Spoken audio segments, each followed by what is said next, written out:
99.9% of the population is going to, in 5 years, look back and been like, oh, I wish I would have jumped on that opportunity. I wish I would have known it was going to turn out. I have someone modeling what it's like to go from, I don't know how to do any of this, to I'm one of the best in the world. It's a choice. This isn't a choice that's going to take me a year to realize. Learning is behavior change. If your behavior didn't change, you didn't learn it. School does not reward behavior change. And these are all things that are required to learn, and that they resisted using the technology because it felt insincere. There was something about their identity that held them back from being able to adopt something.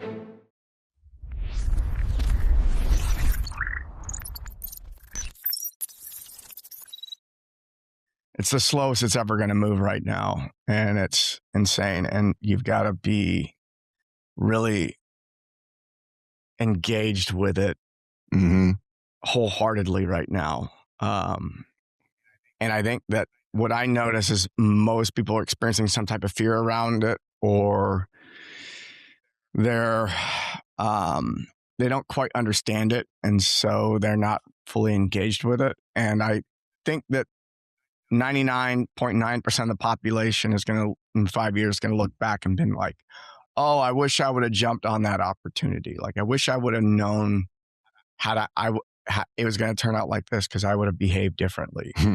But the same thing happened with Bitcoin. The same thing happened with a lot of things in technology is, oh, if I only had a known. Yeah. And what I'm noticing is, like, we all know that AI is here and here to stay, and it's only going to improve, and it's improving at the rate it's improving. And you've got to really look at what's holding you back from engaging with it fully. And that's the part of you that's going to end up causing the regret in the future for not having got more on board. You said so much that rolled around in my head as, so meditating and looking at the opportunity in front of us. A lot of people sit on the sidelines and watch life pass them by. And AI is another thing where my contemplation was, I remember looking back, remember fidget spinners with drop shipping? I was like, oh man, that's a thing. I remember pickleball ramping up. Oh man, that's a thing. I remember talking to the CEO of my billion-dollar company about podcasting, and they didn't jump on it. That's a thing. And I had a conversation with my wife a while ago of, I'm tired of seeing where the world is going and not being able to capitalize on it. And I wanted to correct my term there. I know you're a fan of intentional verbiage, and not being able to take advantage of it. That was a belief, not a reality. Because I could have, right? Well, yeah, there's a couple things to understand. One is agency, right? Agency is the core of agency, the people that have the highest level of agency, and these are people who are in control of their own lives, right? People that feel they are behaving in a way in which they dictate their fate. And for agency to be online at the very core, you have to believe that you can do that, that's even a thing. And so this is where victim mentality can be very sneaky, because anytime we feel as though life is happening to us instead of through us, we're in a victim mentality. And it comes out in people's language. But, right now agency has always been the most valuable perspective to hold. And well, the most valuable perspective is sovereignty, and sovereignty is kind of like I'd say a one up on agency. So sovereignty, that is the ultimate perspective, and that I am the creator of my reality. Okay, I was gonna say, what's the difference? Everything in my reality is by my own choice. I always have a choice, and that's being sovereign. Agency is you may not necessarily have a sovereign position. You may not be holding a sovereignty perspective when you're experiencing agency. And that just means that you're practicing agency in a small sliver of life. So someone may have agency in a particular type of profession, or, that they still are like limited by their beliefs. They're experiencing agency in one part of their life, but not all of them. And so you may have the perspective that I have a choice, or I'm really good at this thing and I'm practicing agency in this sector. And so, but if you can zoom out even further and just go like everything, the entire universe, the entire planet, everything is I am responsible and I have ownership over this, that's sovereignty. And so, the more agency somebody has, the closer I see to them having sovereignty, or realizing their own sovereignty. Everyone has it, but they just don't necessarily exercise it. But on this concept of agency, I can bring it down to a very practical example. And sometimes we just need someone else to model it for us to realize it. So this is a very practical example from my own life from just 3 weeks ago. And I am recognizing that AI is the future. By the way, I opened up just talking of being early, right? I am traditionally very early to things. And so I opened a CrossFit gym in 2007 in Memphis, Tennessee. I was the first CrossFit gym in the entire state. I saw that as a thing. I didn't have the awareness that I was spotting a trend at the time, but because I hadn't done it successfully multiple times to where I can go, oh, I actually have a knack for trend and pattern recognition more than most people. And so I spotted the CrossFit trend. And then I spotted the YouTube podcast trend in 2011 and capitalized on that. And then not only that, CrossFit was gaining notoriety probably because of YouTube, because CrossFit gained notoriety through blogging, which was big in 07, 08, 09. And you had to be a real fitness nerd to have been attracted to CrossFit before 2011. And then podcast, YouTube, all this. But before the podcast, in 2009, I started using email automation on so not only was I one of the first businesses, I would be willing to bet that we were probably the first CrossFit gym in the entire world at the time in 2009 that had a opt-in for our newsletter, or maybe some type of weight loss PDF or something like that, a lead magnet. Get on our email list and we'll start nurturing you to come in. I was so early to that fast forward to 2013 and 2014, when I was teaching gym owners how to grow their businesses. And I would suggest that they would do email automation with sequences that they felt it was insincere and not genuine, and that they resisted using the technology to grow their business because they felt that they needed to be typing every fucking email that was going to every single person. It felt insincere. And so it's an example of something, there is something about their identity and what they believed about the world and what they believed about themselves that held them back from being able to adopt something. And so I saw email automation. I didn't think twice about it challenging the sincerity of my message, right? I go, oh, this just takes what I have to say and amplifies it, right? That was my frame. And the same thing holds true for AI now too. Whatever it is that I want to do, AI is just there to amplify. Yeah. It's not insincere. It's not disingenuous. It's only there to amplify. And then, so,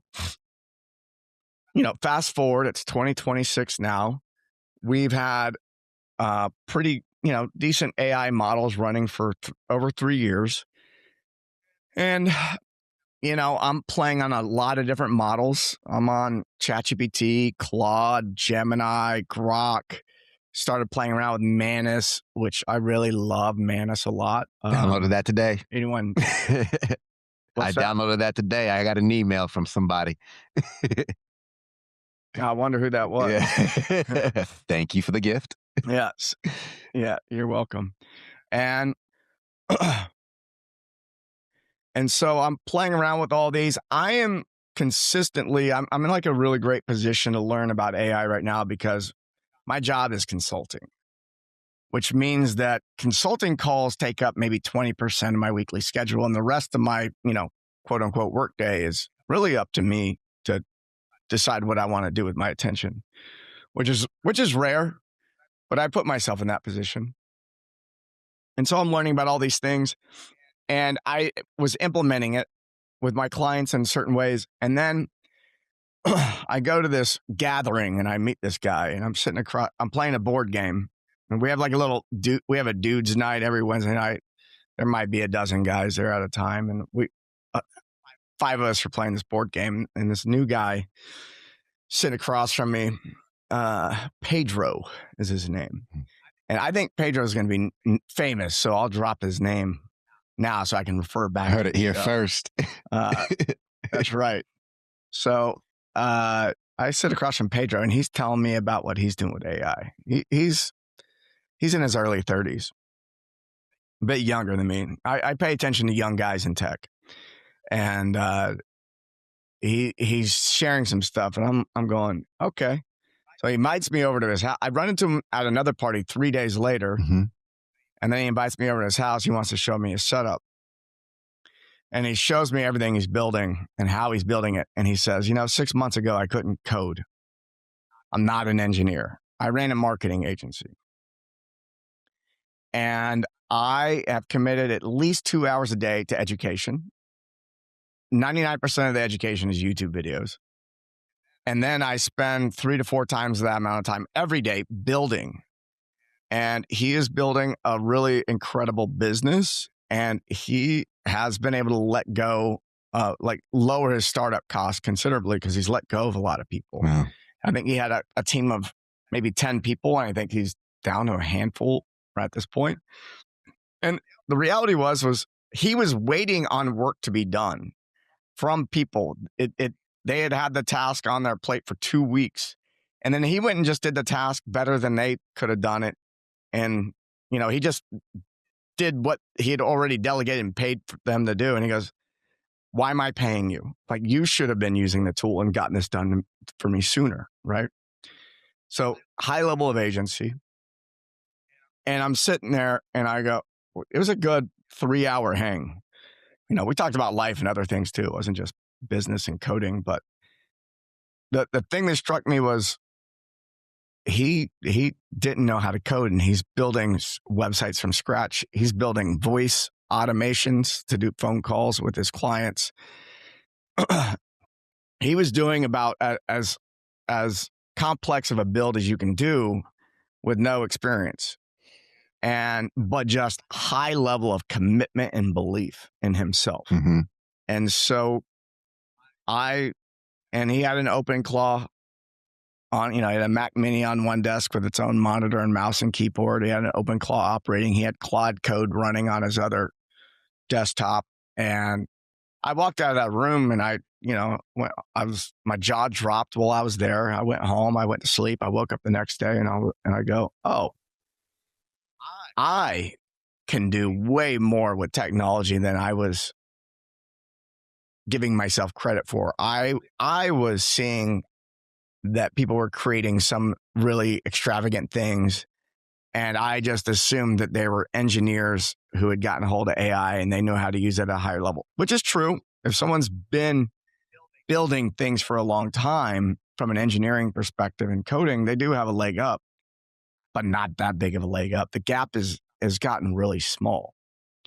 And I'm pretty technologically literate. And so what I noticed was, and at that same time, is when OpenClaw launched and Claude Opus 4.6 had come out and new features had dropped in Claude. And the features that had dropped in Claude had gotten my attention. I hadn't really used it that heavily. Mm-hmm. and it had just gotten to be good enough to where I said, okay, I'm going to learn everything that Claude has to offer. So simultaneously, I have someone modeling what it's like to go from I don't know how to do any of this to I'm one of the best in the world. And I go, oh, it's a choice. It really opened my eyes to like, this isn't a choice that's going to take me a year to realize. Mm-hmm. This is a choice that it's going to take me 2 weeks to realize. That is a different kind of choice. But most people are unaware that the gap is so small if they dedicate themselves to the process. And so that single meeting with Pedro, changed the trajectory of what it is that I saw was possible. Yeah. And since that meeting with him, my level of focus has gone way up. And it really just took somebody modeling it, Mm-hmm. which is kind of embarrassing in a way, because I'd like to believe that I shouldn't need to have something modeled for me to believe in myself. Yeah. But I'm also human. I have a question, because what you said, there's two, the choices, there's two paths there though. You could see someone like Pedro and think to yourself, oh, that's not for me, or I could never. Or like a friend of mine said, is like, hey, he puts on his pants one leg at a time, just like I do. And he's one who's modeled agency for me as well. And he's very much of the mind. He was a professional bodybuilder, is getting into coaching, and he's very much of the mind. If I see someone do it, I know I can do it. And it's just the fact of I see somebody do it, I know I can do it. I know it's possible. While other people say, oh, I see them do it, I don't have the circumstances they had in order to do it. Like, I don't have the perfect lineup that they had to do it. And it's all that, like you mentioned, the mind game. It's the agency versus the victim mentality. I don't have the experience of Pedro to do it, yada, yada. But when you see yourself in somebody else, one of two things happens. You get intimidated, right? This is for those who are elevating themselves in their friend group. You see your friend getting better and better. That instinct to compress or feel threatened is the victim mentality of, oh, I can't. As opposed to if you see your friend elevating, that should excite you, because there's a smaller degree of separation between you and them. If they can do it, that's a higher level of proof that you can do it as well. And with AI being the ultimate equalizer, it seems as though you've identified that, like, oh, why not me? Yeah. So one thing that I want to point out is that most people don't believe they can learn something new very quickly because they have a poor experience of learning in the first place. And I remember the first time I dropped a real coin on a conference, and it was a 7-day it was $7,000, 7-day conference. The first day was a bonus day and the last day was a bonus day. So it was technically a 5-day, but if you wanted to like squeeze all the juice, you showed up early and stayed late, which I did, because it was the only $7,000 I had in my account. I really did spend everything I had to get there. And on day one of the bonus day was, we're going to learn how to learn. And spent an entire day bringing people who were musicians or artists or executive coaches into the conversation about what it's like to learn a new skill. And there's like hacks to get there. And there was a quote that really stuck with me at that conference was, learning is behavior change. And so I walked away from that, and I from then on, I told myself, and I tell my clients, and I tell everyone I meet, if your behavior didn't change, you didn't learn it. And so the people are generally in America have been trained to memorize and regurgitate, right? It's do this, take the test, and they call that learning and they reward you for it. And if you can't do that well, you're a dummy, right? So you're either believing that you can't learn well because you can't do this very specific memorize and regurgitate exercise, which I'm not very good at memorizing and regurgitating, by the way. I did well. Well, one, I was homeschooled, so I had the benefit of actually learning things. Yeah. And so when I got to college, I actually knew how to learn what they were teaching instead of trying to memorize for a test. So I just understood what was going on. So when I took the test, it was easy. And I fucking ruined the bell curve a few times and my classmates hated me. Dang it, Mike. But this isn't like, this isn't like a self-ego thing. I'm literally just sharing with people so they understand where they're at. Yeah. You know, if you're bad at test taking, it's because you actually don't know how to learn the material. And that's a huge opportunity because now you know what the problem is. You go, oh, I need to go learn how to learn. And so, school does not reward behavior change. It does not reward shifting your perspective. It does not teach you how to regulate your nervous system. And it definitely doesn't encourage independent thinking. And these are all things that are required to learn. You have to be able to ask questions. And in order to ask real questions to seek understanding, you have to think independently and then come to your own, poke holes in it, and then ask somebody about it and be able to hold a conversation. When I was in college, I sat at the front of the room and I was engaged with the professor the whole time, every time. That's why I did well.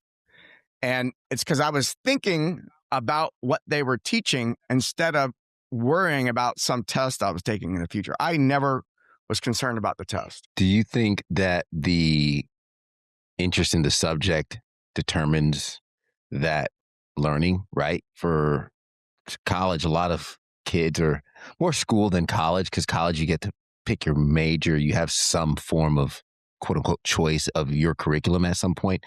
But, you know, when I ask my nephew, what's your favorite class? And he's like, oh, math. And then what's your least favorite? History. Do you think interest in a certain subject plays into your ability to learn it? Absolutely. Absolutely. And I think that if someone is presented with topics they're not interested in early on, they give up on the ability to learn altogether. And so I've seen that with my reading. Like I used to think I didn't like reading. Now my wife tells me not to buy any more books because I'm like, I want to learn what I'm interested in. Yeah, I had a breakthrough around that. I remember so I did a semester of college, went in the Navy, got out, first semester of college back. I chose business major because I didn't know what I wanted to study. And I figured business wouldn't be, that applies to everything because no matter where you work, business is a part of what you do.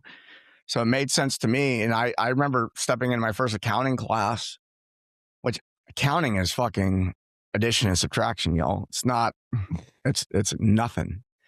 And actually, that was the only class I withdrew from my entire college career because it was gonna tank my GPA early. I was like, I'm gonna get a D in this. There's a cutoff. Remember, and oh, if you got to drop by this date or else. I remember looking at it and going, I am not going to start my. Every other class I had A's. I had a D in this one, and well, the thing that I was able to identify later, it wasn't because I hated math. It wasn't because I hated accounting. The instructor got up to the front of the class and he just started talking about debits and credits. There was zero context about why accounting is important, there was no practical application whatsoever. It didn't. I'm going, but why are we talking about debits and credits? And that wasn't answered. And this guy was really proud of how many people failed his class. That was like an announcement at the beginning of the class, was like, most of you, and I look back at that guy, and that dude should have been fired. What a terrible fucking professor. If most of your students aren't passing, that's a you issue. That's something to reflect on. Because later on, what I ended up doing is halfway through that semester, I discovered that there was this thing called exercise and sports science. Mm-hmm. There's a whole department at the University of Memphis dedicated to that. And I switched over the very next semester. I had started in the spring, and so I went to summer school for that program, and I just loved it. And that's when I was really crushing it, is because I was interested in the topic. And that's why I was sitting in the front of the class and I was talking to the professor. Mm-hmm. But I had a reason to be there. I understood. My context was, because I had my own context. My context was, I really love training. I love human performance. I want to see, since I was 13 years old, I had been really curious about optimizing human performance. And there's a whole degree program around this.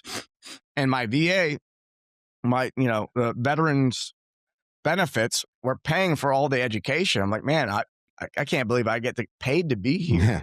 This is incredible. And so yeah, that led me to that. And I had a belief that I didn't like business. But then when I started a CrossFit gym, and a year and a half in, my business was failing. And then I was like, well, now I have context for learning business.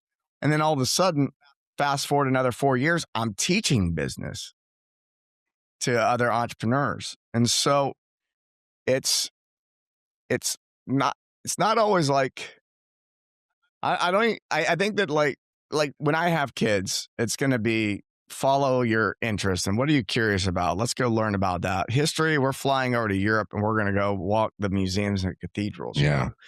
What are you curious about? If that's what they want to do. But that's one piece, but the context piece is really interesting. Is what is it that you want to accomplish in your life? And if the why is deep enough, then you'll learn whatever it takes to get there. Oh yeah. I've always naturally had I was like building computers and stuff in high school, and playing around online. And Same. I'm 44, so I remember when it was like dial up, and you had to like websites would load one line at a time. But I felt like I wanted to be like, there was something there, and I love to tinker there. But it wasn't the same love I had for performance. Performance was like that. There was like a deeper love there, and then this tinkering with technology was more of a curiosity, less of a why, more like a natural more of a curiosity, less of a why. I wasn't like, I need to learn technology because that's going to make me successful at something one day. Mm-hmm. I really just was like, what's happening inside that box? Yep. Just take it apart and see what's inside. I built computers in high school also, and that led to me picking computer engineering was the major I wanted to do. I ended up going into computer science. Did I ever tell you about my 1.9 GPA in college? Yeah. But you can remind the listeners. Well, it was one of those things, reflection of my effort, not my intelligence. But just summing up, the parallel of what you said, a similar experience of the 1.9 GPA in school with a computer science major my freshman year. Sophomore year, I switched to broadcast meteorology, didn't get below a 3.0 for the rest of my college career. But something you said about context was, the first class I sat in was thermodynamics of the upper atmosphere, way over my head. And the first words out of the professor's mouth was, "Who's Ted Phaëton?" And he let me know that I was in the wrong class. And then he proceeded to teach the whole class. And I sat there with like my eyes wide open, drooling of like, oh my gosh, I don't know what equations are on there, but like I'm learning about like the temperatures and the transfer of energy and clouds. And then we sit and he's like, you have to do calculus, you have to do physics and some chemistry. And these are topics, and these are like, I always enjoyed science, but I was not trying to do calculus, physics, and chemistry. But I had to do those in order to get to the weather classes. And then I was like, all right, bet. I'll learn the basic physics. I'll learn the basic chemistry. I'll learn, because of the context of what that went into. If I just sat in a chemistry class, I would have fallen asleep like everybody else. But because there was like, hey, you need to learn the chemistry for the elements of the atmosphere. You need to learn the physics for how these molecules move, which temperature is just the vibration of electrons and molecules in the air. Spoiler alert. And then it's like, oh no. And then it's like, oh, and the physics and the chemistry, and you learn all that and the calculus to calculate the motion of it. That was where the aha moment of the context came. Is like, okay, I'll sit through class. I'll pay attention. I'll learn these things. And then I had a teacher, which, to your point, he taught me the difference between how light travels through different mediums, where if you ever take a pencil, you put it in a cup of water, the pencil looks like it's broken because the wavelengths actually change speed. And I'm never going to forget it because of the demonstration. He had everybody in class line up and walk out the front door, but the moment they cross the threshold, start running. And he's like, hey, you have a little string between you. How long is that string between you walking out of the class? And how long is that string between you running out of the class? And obviously it's longer. That was his example of how the frequency of light changes in between mediums. Never going to forget it. But the teacher can make it interesting. The teacher can make it contextual. And yeah, that teacher should be fired, who prided himself on on students failing. But the interest piece is huge. But going back to, you were talking about people rejecting automated emails because it doesn't feel authentic. People rejecting certain things. My wife calls me an early adopter, right? Because I see things, I'm like, oh, I adopt them quickly. People tend to resist change, and they don't have that curiosity piece, even if it's something that's parallel to what they're already doing. What's holding them back? Is it identity? Is it simply just fear? I mean, fear presents itself because of how we're interpreting ourselves in the world. And so, what's the story about it? There's I wouldn't say all fear is that, right? Some fear is like a visceral, fucking saber-toothed tiger runs in a room. That there's not a lot of story. Fear versus danger. That's feeding that fear. Yeah, like a fear versus danger. It's like, yeah, be afraid of that. But most of the fear that people are experiencing is just an incorrect interpretation of what's happening. They're seeing something that's happening right now, and they're associating it with something that happened in the past. And so, somebody who's resisting automation or something like that, who knows what they're associating that with. The story I heard was like, it's not genuine, it's not sincere. They felt like they were cheating in some way. There was, I think that anyone, and this is where it gets really interesting, because if you look at people who come from, say you talk to somebody who comes from a family who owns banks, right? They feel zero. They don't have any stories about leveraging, using leverage in order to generate wealth, right? They're probably not told that if you want to make money, you got to work hard. They're not told, I put a lot of money on this. 9 out of 10 households where the family is truly wealthy, the kids are not being programmed that hard work is how you become wealthy. Mm-hmm. They're taught that you leverage things and there's these principles and, this is how it's done. Hard work's important. You want to work hard at certain things, but that's not what's generating wealth, right?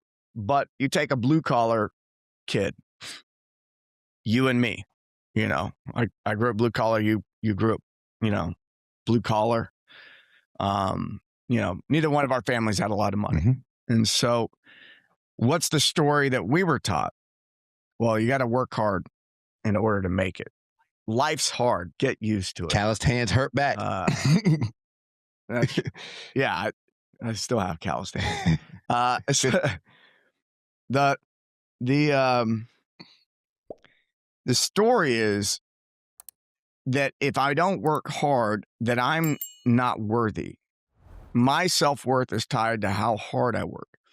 And I hand you something that's going to make it easy.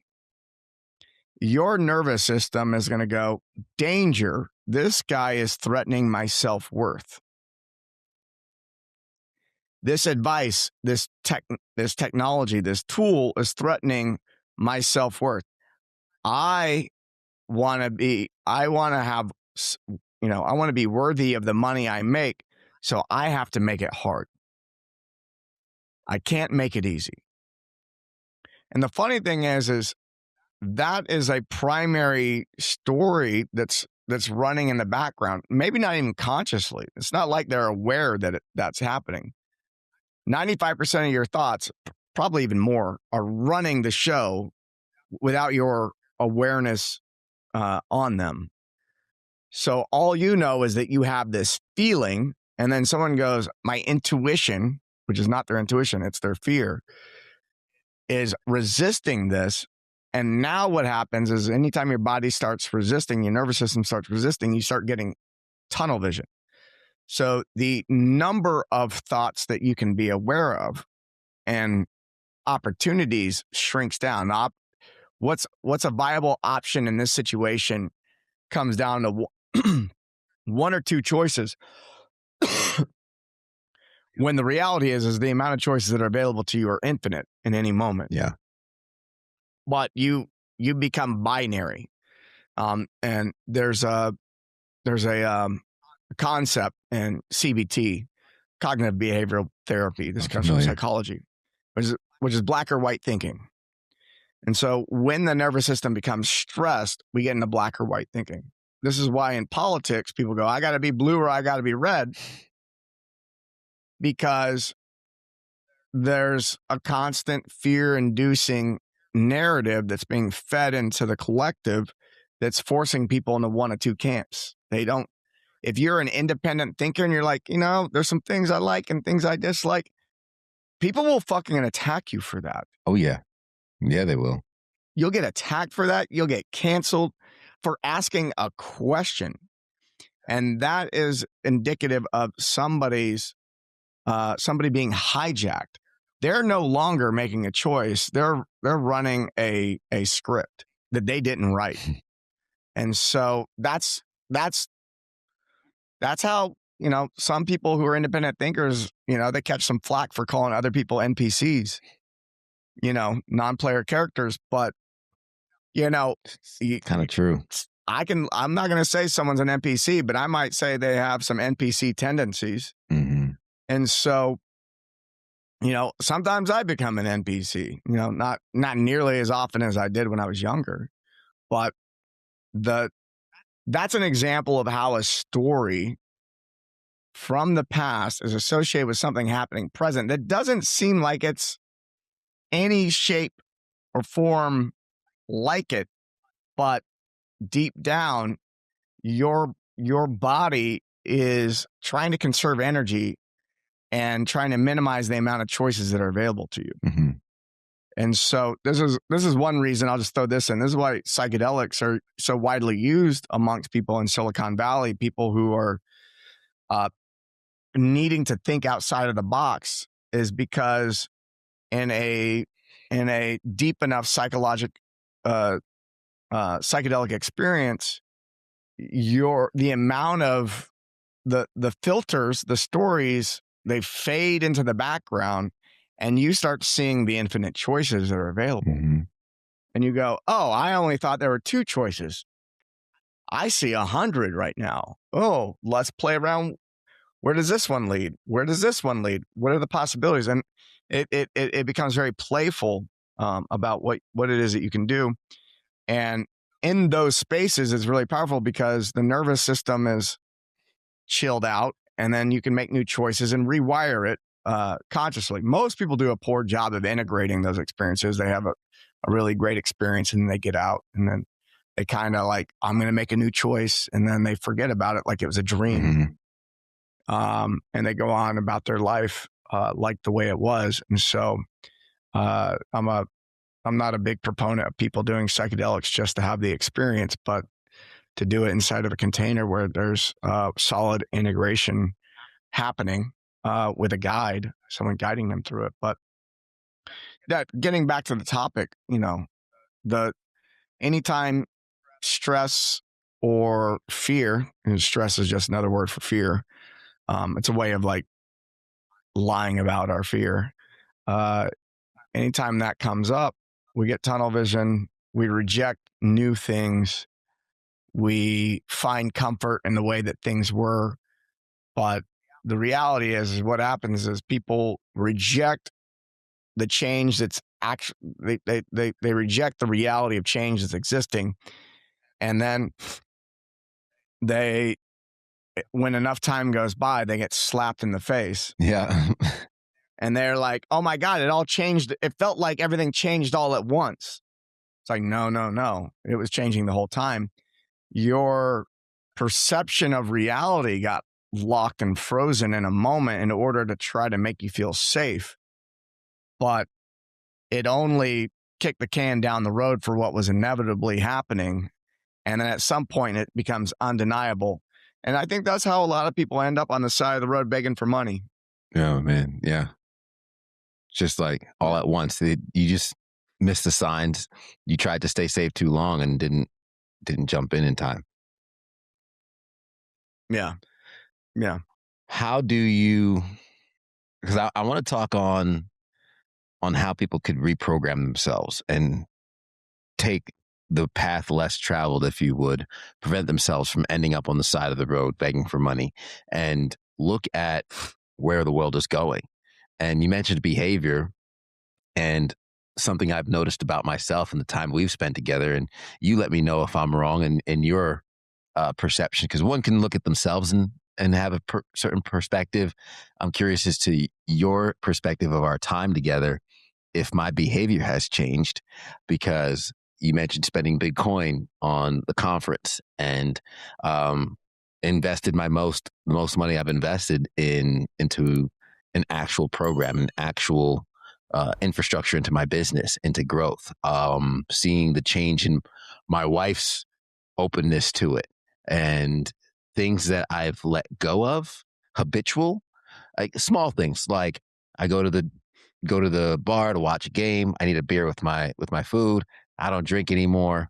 Not because I have anything wrong with alcohol. It's just I got rid of the habit. Now it's something that I don't know when I'm going to do it again. But all of those things slowly compounding to me just leaning towards a different life, a new identity, things that serve me or things that don't serve me anymore. I've stopped doing. I've leaned more into the things that I want to do.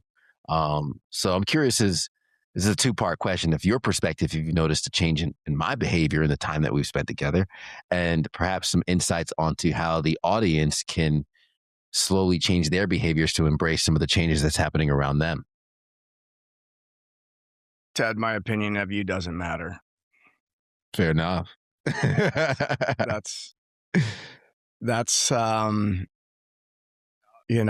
imagine there's a part of you that wants to be validated for having made a change, and you name the changes you've made.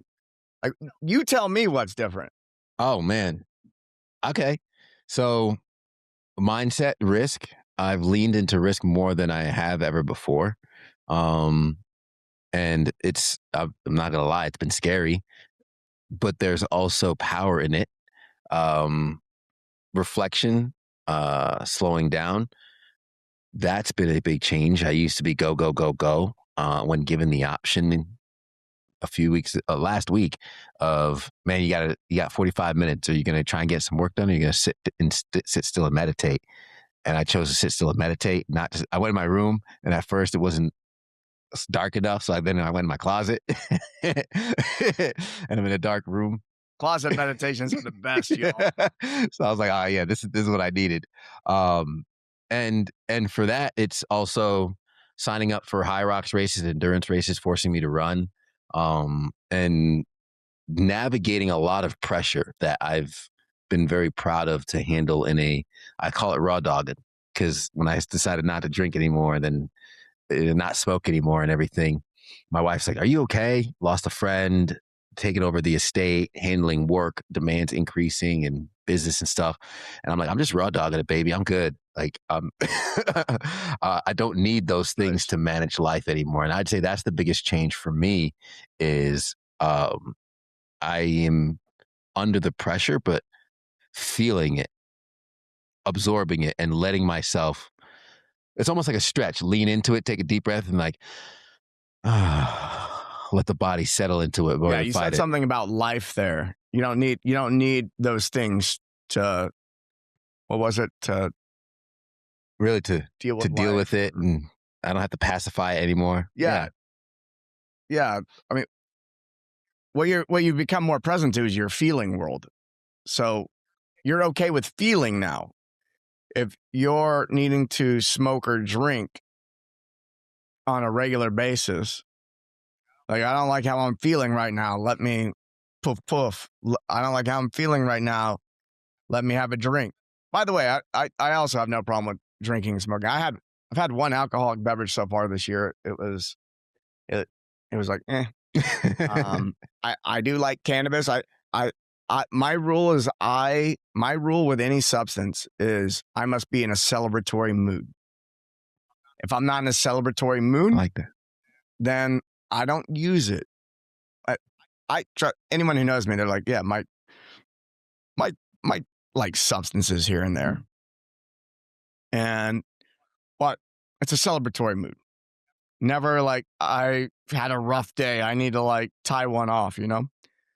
But yeah, you're more in touch with your feeling world. And that's what I notice about you is you're much more grounded. You're much more in your body, and you're much more sure of yourself. I think one of the biggest things that I saw a really big turning point for you when, we were looking at firing an editor for this show. And when we first were hanging out, you had some people-pleasing tendencies that were getting in the way of you developing the best show possible. Mm-hmm. And, you went from afraid to have a conversation with somebody about it to, I need to have this conversation, and we need to move quickly. Yeah. And that was a big telling point to me. I'm like, okay, Ted is growing. Because that was the single most thing that stood out to me, where I go, that I have clients that have, and I've had people pleasing tendencies myself. I have clients that have that, and they a lot of times take them a lot longer to get to where you got. And so one of the things that's impressed me about you over time is that I normally don't have to tell you the same thing twice. Yeah. You go, oh, and you go and you reflect on it and you take action. And so you're a fast learner. Your path to changing your behavior is fast. Mm-hmm. And so, I think that's what I really want people who are listening to this to really get is put down the dopamine hits of, I heard it and I understand it, and so that's progress. That's not fucking progress. Progress is behavior change. Don't pat yourself on the back until you actually did something different. There's no amount of books or podcasts you're going to listen to that's going to save you. So like you're a prime example of that. And that's why we do this show. And I'm continue to sit down and do this show with you is because you're actually making moves. If you were somebody that was just like, I want to talk to Mike and hear what he has to say week to week, or, I want to talk to guests and hear what they have to say week to week, then, I wouldn't be interested in this. But like, I could tell early on, like I got a pretty good read on people. I can tell if someone's going to be an action taker. And so that action is going to reshape your perspective of the world. I mean, how many times have you had a perspective shift in the last 6 months? Can you count them? No. Many perspective shifts. Trying to think if I could reference any in particular. I mean, and there's just been so much information that has opened my eyes and has introduced me to a new world with the people that we've spoken to. And I would say the main perspective shift above all of them, like the kingpin one, is, oh, there's so much more you don't know. And I can say, yeah, we don't know what we don't know, and like there's like a vast amount of things you don't know, but like there's like, whoa, no, like even the things you think you know, you don't know, right? And that's where it really became the experiential side, where I know we had Jill Miller on with the fascia, talking a lot about the fascia, and I was one like, give me the deep tissue massage, the foam roller with the spikes on it. If it hurts, it means it's working. And I even had he was a massage therapist who was known for like getting in there, and like people were like, oh, it's a painful 60 minutes, but you feel so great afterwards. And I had a friend of mine who was like, oh, I think I got injured from it. And I was like, oh, what? Like, this person's great. And now I'm rethinking some of the experts I've gone to of like, what they don't know what they don't know either. And that was where it was more of a slowdown, a revisit, and then try something different. And now I was rolling on the gorgeous ball yesterday. Hey, Jill. I was wondering if you had gotten that yet. I did. And I thanked her for them. And I come home from work a few days ago, and my wife, she's like, oh, I really like the soft balls because she's rolling out on them, and we were stretching. And again, you mentioned the action. It's like, I have these things, I need to use them, apply them, and then, oh, I feel better. So add that to the routine, add that to the stack, pun intended. Yeah. And it was just, the main shift was, try more things, because I am a analysis paralysis type person, or correction was. I would continue to absorb books. I need to read another business book. And it actually took me coaching someone else on this to even realize it within myself, where I was working with a client who paid for my coaching, paid for another coaching while we were going through the process together with their calendar. And I finally got to a call, and I said, you don't need any more information. You just need to implement on some of the information that you have to get the outcome that you want. And that's where I've been like, aha, I just need to implement what I already know, and what I want is there. I just need to start moving, stop reading, absorbing. Most people know plenty. If you're watching this show, you know enough to be incredibly successful. If you're watching the show, you're probably listening to other podcasts too. No one's like there's nobody tuning in and sticking around to what we're almost 55 minutes in, unless they're actually interested in learning something. And in order to have made it to this point, you already know a bunch of other shit. I can guarantee it.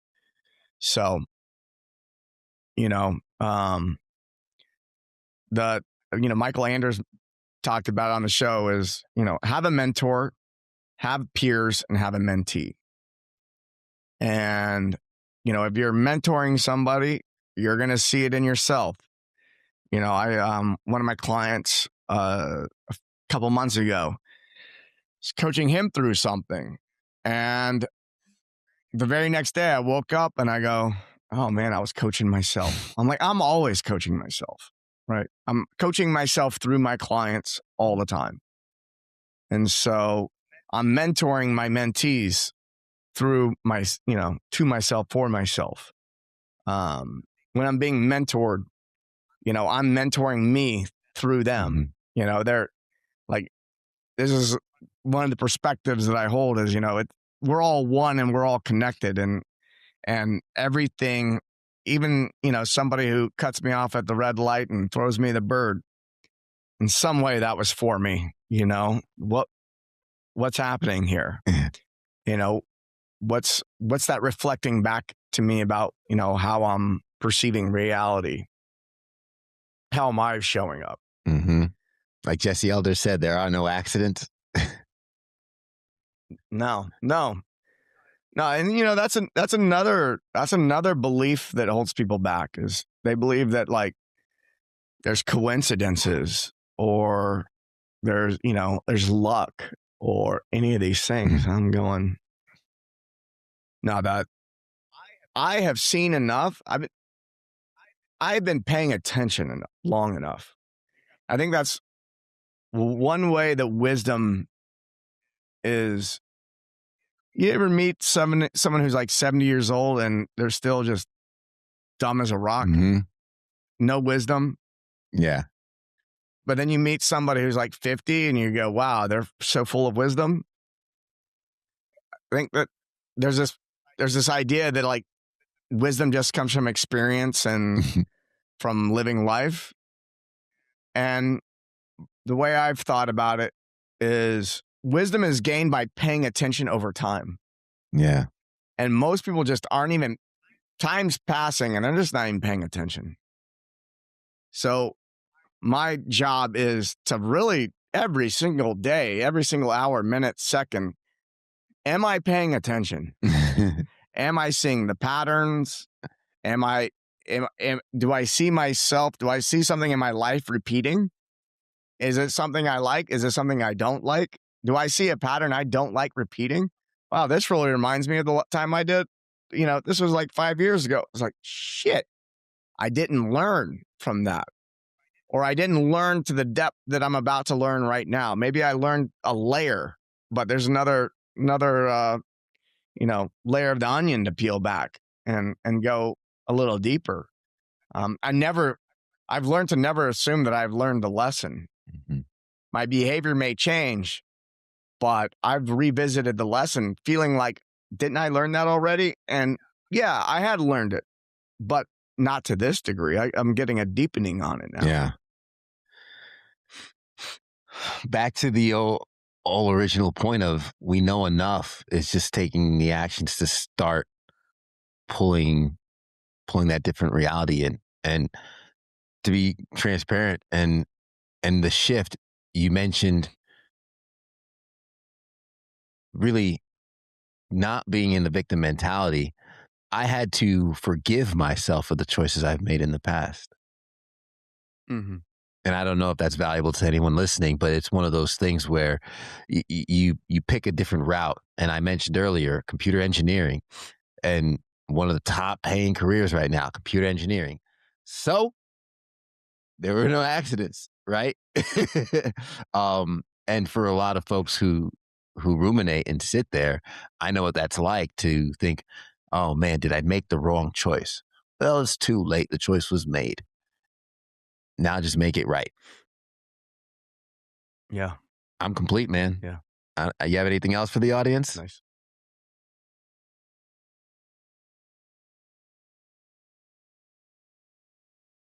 No. I'm complete as well. I feel that. Agency versus victim mentality. If you are in the victim mentality, it's time to switch over to agency, and even a step higher, sovereignty, to really experience your full self. Sometimes we just need someone else to model it, to realize it. Who around you is doing things that make you uncomfortable? Maybe they're modeling a reality that you can pull into your future, or you could choose for your future as well. And then most people don't believe they can learn something new very quickly. Oh, that's a misconception. Perhaps you just need to learn how to learn. Learning is behavior change. What are you curious about? Your interests usually would lead into where you learn the best. Is your fear an incorrect interpretation of what's happening? Now, fear is just a cover up for stress. Stress is a cover up for fear. They're one and the same. I must be in a celebratory mood. Perhaps you don't like how you feel, so you revert to the bottle, you revert to the pipe, you revert to a website, whatever it is your vice is to nullify or pacify your experience. Feel the feels and sit into it. And maybe indulge whenever you feel in the celebratory mood. Books and podcasts won't save you. You know enough. Stop learning. Start doing. Wisdom is gained by paying attention over time. We appreciate your attention throughout the episode. As always, make sure you check us out in the school community, and we'll catch you guys later on the next one.